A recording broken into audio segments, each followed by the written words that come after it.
कंधे पर कपड़े का थान लादे और हाट बाजार जाने की तैयारी करते हुए नाथाभाई जी से पत्नी ने कहा, भगत जी, आज घर में खाने को कुछ भी नहीं है। आटा, नमक, दाल, चावल, गुड़ और शक्कर सब खत्म हो गए हैं। शाम को बाजार से आते हुए घर के लिए राशन का सामान लेते आइएगा। भक्त नाथाबाई जी ने उत्तर दिया, देखता हूँ जैसे मेरे विट्ठल जी की कृपा। अगर कोई अच्छा मूल्य मिला तो निश्चय ही घर में आज धन धान्य आ जाएगा।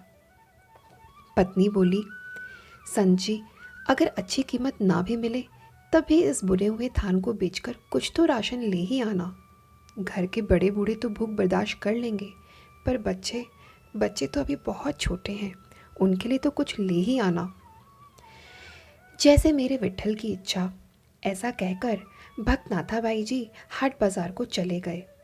बाजार में उन्हें किसी ने पुकारा, वाह बाई जी, कपड़ा तो बड़ा अच्छा बुना है और ठोक भी अच्छी लगाई है। तेरा परिवार बसता रहे। ये फकीर ठंड में कांप कांप कर मर जाएगा। दया के घर में आ और रब के नाम पर 2 चादरी का कपड़ा इस फकीर की झोली में डाल दे।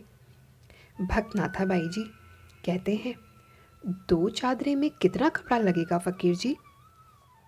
फकीर ने जितना कपड़ा मांगा, इत्तेफाक से भक्त नाथाबाई जी के थान में कुल कपड़ा उतना ही था और भक्त नाथाबाई जी ने पूरा थान उस फकीर को दान कर दिया।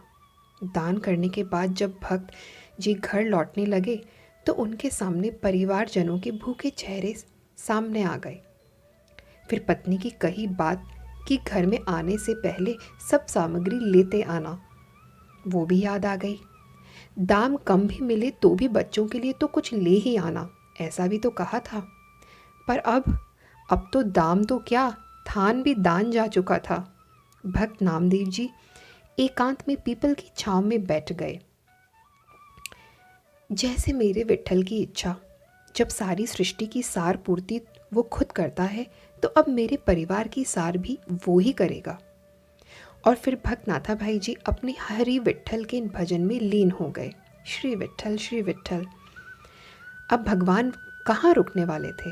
भक्त नाथाबाई जी ने सारे परिवार की जिम्मेदारी अब उनके सुपुर्द जो कर दी थी।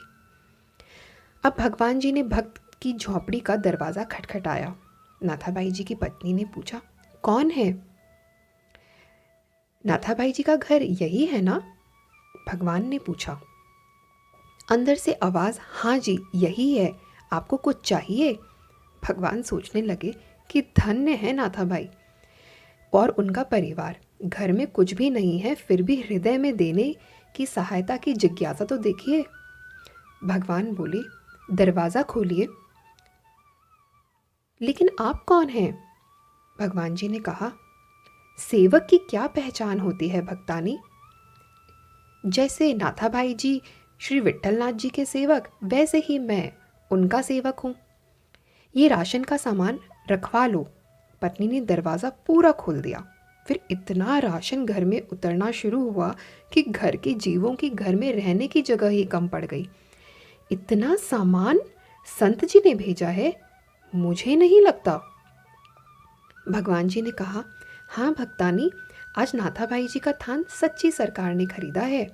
जो नाथाबाई जी का सामर्थ्य था उसने भुगता दिया और अब जो मेरी सरकार का सामर्थ्य है वो चुकता कर रही है। आप तो जगह और बताओ, सब कुछ आने वाला है भगत जी के घर में। शाम ढलने लगी थी और रात का अंधेरा अपने पांव पसारने लगा था। सामान रखवाते रखवाते पत्नी थक चुकी थी। बच्चे घर में अमीरी आते देख खुश थे।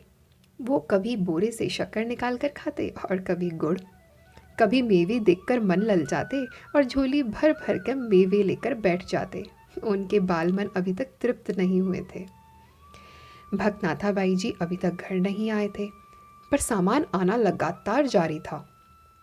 आखिर पत्नी ने हाथ जोड़कर कहा, सेवक जी, अब बाकी का सामान भगत जी के आने के बाद ही आप ले आना।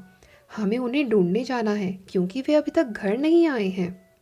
भगवान जी बोले, वो तो गांव के बाहर पीपल के नीचे बैठकर श्री विट्ठल सरकार का भजन सिमरन कर रहे हैं। अब परिवारजन नाथाबाई जी को देखने गए।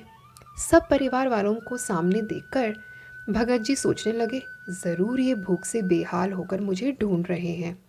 इससे पहले कि भगत जी कुछ कहते, उनकी पत्नी बोल पड़ी, कुछ पैसे बचा लेने थे। अगर धान अच्छे भाव बिक गया था तो सारा सामान संजय आज ही खरीद कर घर भेजना था क्या? भक्त नाथाबाई जी कुछ पल के लिए विस्मित हुए। फिर बच्चों के खिलखिलाते हुए चेहरे देखकर उनको एहसास हो गया कि ज़रूर मेरे प्रभु ने कोई खेल कर दिया है। पत्नी ने कहा, अच्छी सरकार को आपने धान बेचा, और वो तो सामान घर में भेजने से रुकता ही नहीं था। पता नहीं कितने वर्षों तक का राशन दे गया। उसके मिन्नत करके रुकवाया है कि बस कर, बाकी संजी के आने के बाद उनसे पूछकर कहीं रखवाएंगे। भक्त नाथाबाई जी हंसने लगे और बोले, वो सरकार है ही ऐसी, जब देना शुरू करती है तो सब लेने वाले थक जाते हैं। उसकी बख्शिश कभी खत्म ही नहीं होती। जय श्री कृष्ण।